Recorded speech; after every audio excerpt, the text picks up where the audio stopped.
है? राम चरण सुखदाई। चरण कहते हैं पाँव को। पाँव कौन से हैं वो नहीं जानते क्या? है? जैसे पाँव से कहीं चलकर जाया जाता है, पाँव से पहुँचते हैं, ऐसे कहा जाता है तुम्हारी बुद्धि हमारे गुरुजी तक नहीं पहुँचेगी, अर्थात तुम्हारी बुद्धि के पाँव हमारे गुरुजी तक नहीं पहुँचेंगे। तो ये पहुँचने का काम बुद्धि भी करती है। बुद्धि दौड़ती भी है, बुद्धि हाई जंप भी लगाती है, और बुद्धि चलती भी है, और कोई कोई की बुद्धि रुक भी जाती है। तो बुद्धि से मिसाल दिया जाता है चरण का, पांव का। तो मनुष्यों की बुद्धि सुखदायी है या भगवान के बुद्धि रूपी चरण सुखदायी हैं? उन्होंने राम को भगवान समझ लिया है। अब राम तो भगवान है नहीं, वो तो त्रेता के राम को भगवान समझ लेते हैं, लेकिन वास्तव में है तो कौन से राम की बात? वही राम वाली आत्मा 84 के चक्र में आते आते अंतिम जन्म में शिव बाप का रथ बनती है, मुकर्रर रथ।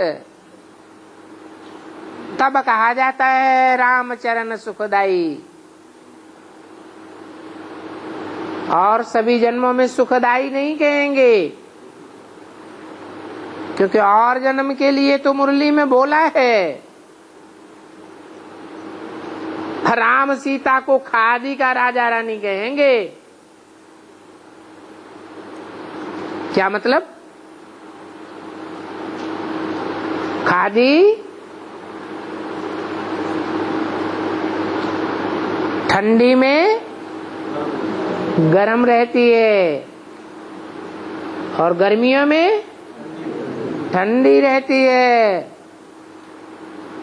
लेकिन बरसात में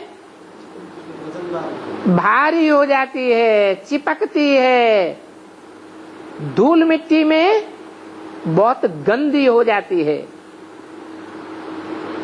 इसलिए दुखदाई हो जाती है। तो राम की बात नहीं है। जो देह अभिमानी होते हैं वो देहधारी को ही भगवान समझ बैठते हैं। तो देहधारी भगवान है, रामकृष्ण भगवान है